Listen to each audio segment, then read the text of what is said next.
Let's start the class. Noun सीख चुके हैं, अब बात करते हैं प्रोनाउन की। What is pronoun?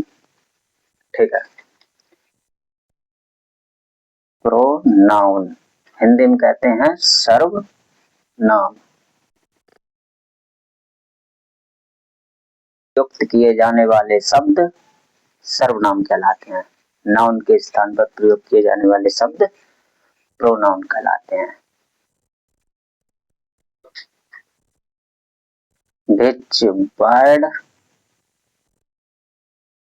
Which words used in place of noun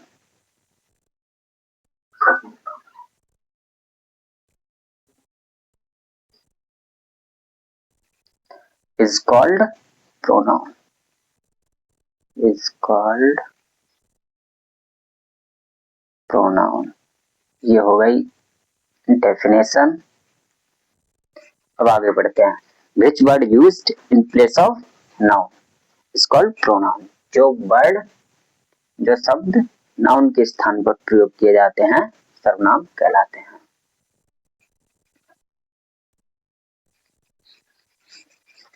चलो, तो सर्वनाम कौन कौन से वर्ड होंगे?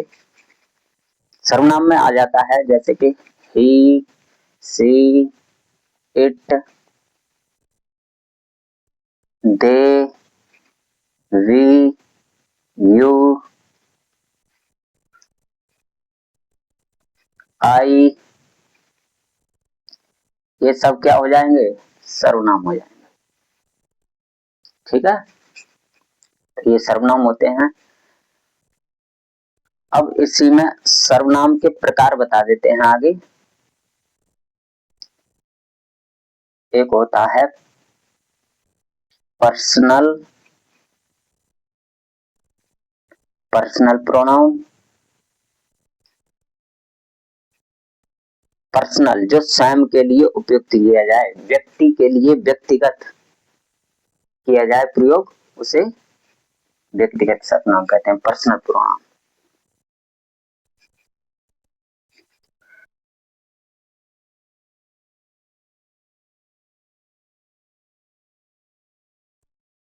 He is a good boy।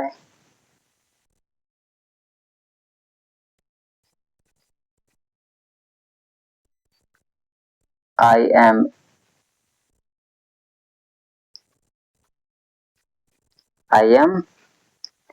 reading a book।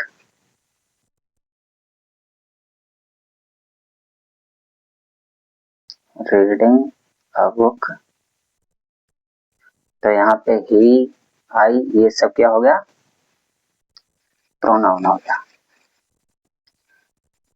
अब आते हैं पर्सनल प्रोनाउन। ये पर्सनल प्रोनाउन में ही आएगा। पजेसिव में हो जाएगा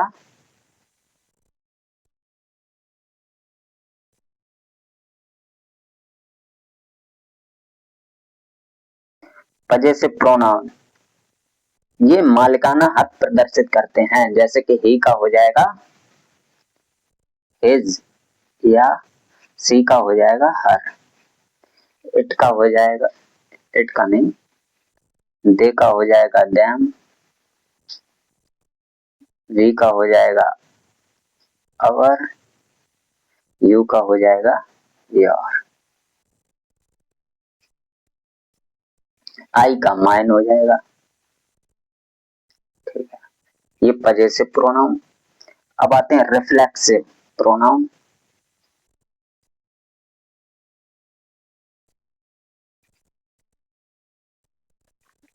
निजवाचक, ये कर्ता जब काम उसी पर वापस आता है, जैसे कि my self.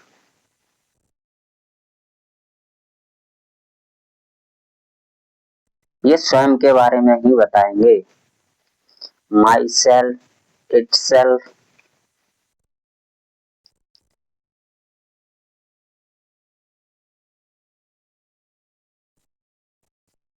Our self,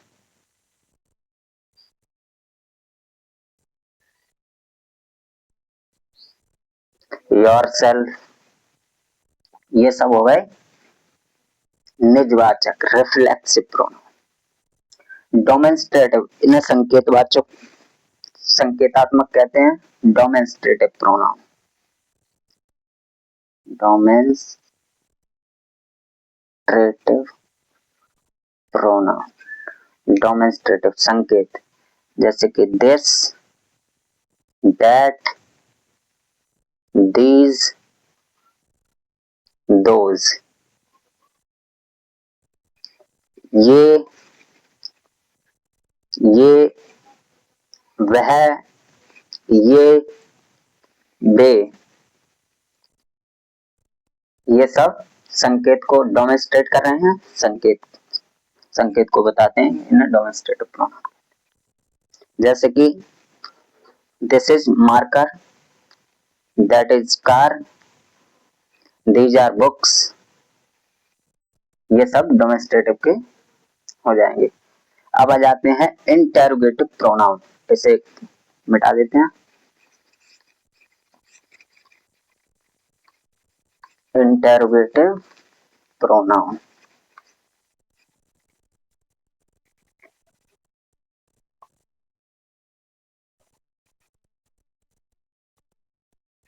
interrogative pronoun ये प्रश्नवाचक प्रोनाउन। इंटेरोगेटिव मतलब प्रश्नवाचक, इसमें प्रश्नवाचक शब्द आते हैं जैसे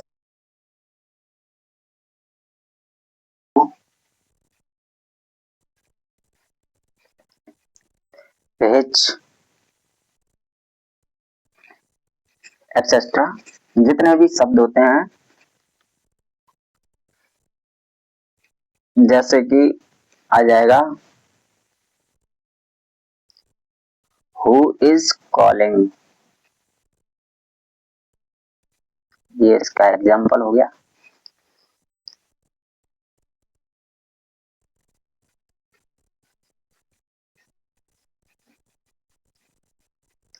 What is your motive, what is your motive। ये इंटरोगेटिव हो गया। इंटरोगेटिव को अब आगे बढ़ते हैं रिलेटिव प्रोनाउन की तरफ।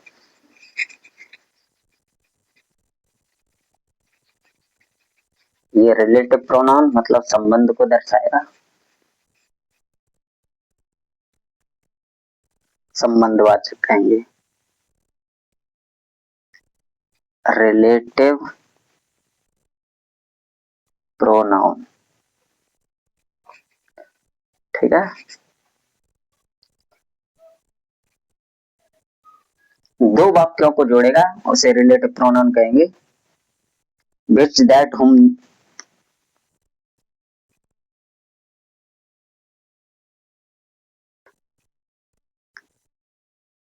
whose, whom,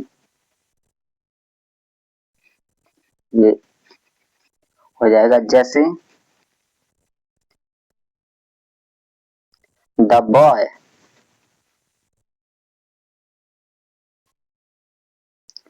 who is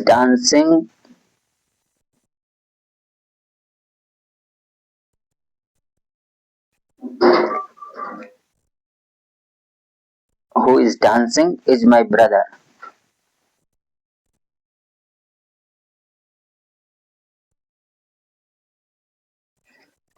the boy जो लड़का जो नाच रहा है, who is dancing जो नाच रहा है, क्या है वो, मेरा भाई है। ये संबंध को दर्शा रहा है। लड़का नाच रहा है कौन है, मेरा भाई है।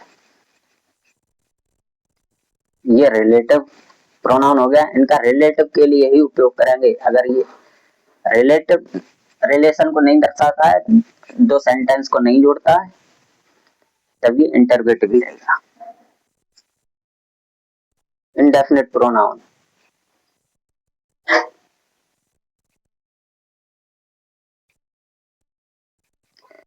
इंडेफिनिट प्रोनाउन अनिश्चय। अनिश्चय में आ जाएगा सम,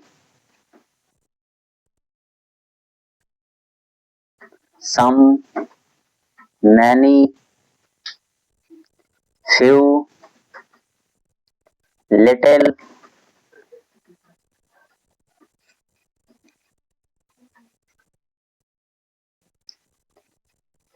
ये सब हो जाएंगे समवन, नोबड, नोबडी, नोबडी, ये सब इनडिफाइन है। ये कुछ, कितना कुछ, ये डिफाइन ही नहीं है। मैनी, बहुत कुछ, डिफाइन ही नहीं है, थोड़ा सा, लेकिन ये डिफाइन नहीं है। तो ये क्या हो जाएगा? इनडिफाइंड प्रोनाउन, अनिश्चयवाचक सर्वनाम। अब दो प्रोनाउन और बचते हैं, डिस्ट्रीब्यूटिव प्रोनाउन, डिस्ट्रीब्यूटिव प्रोनाउन और reciprocal pronoun.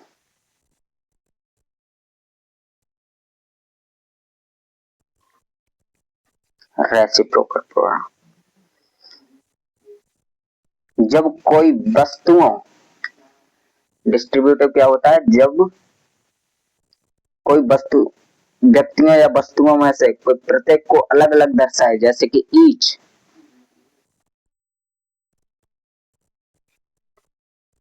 Either, neither, either, neither,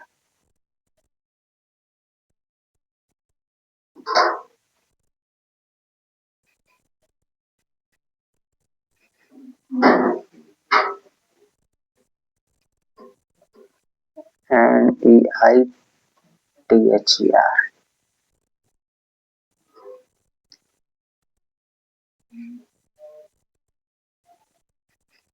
either, EITHER।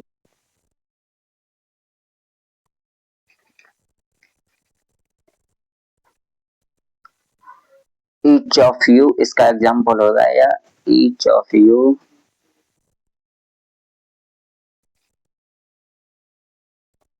Will get a prize.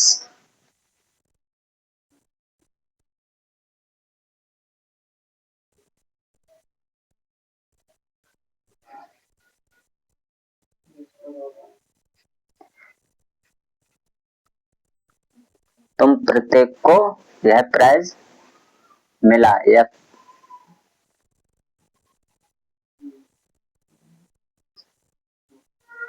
तुम सबको ये प्राइज मिला।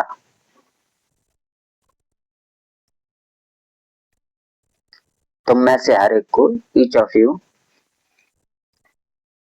ऐसे ही आ जाएगा रेसिप्रोकल, जब दो या दो से अधिक लोग एक दूसरे से संबंधित हों, जैसे कि ईच,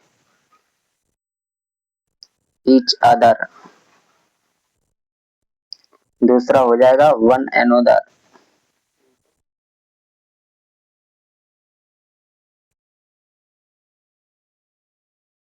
वन एनोदर। दे लव ईच अदर, इसका एग्जाम्पल हो जाएगा दे लव ईच अदर।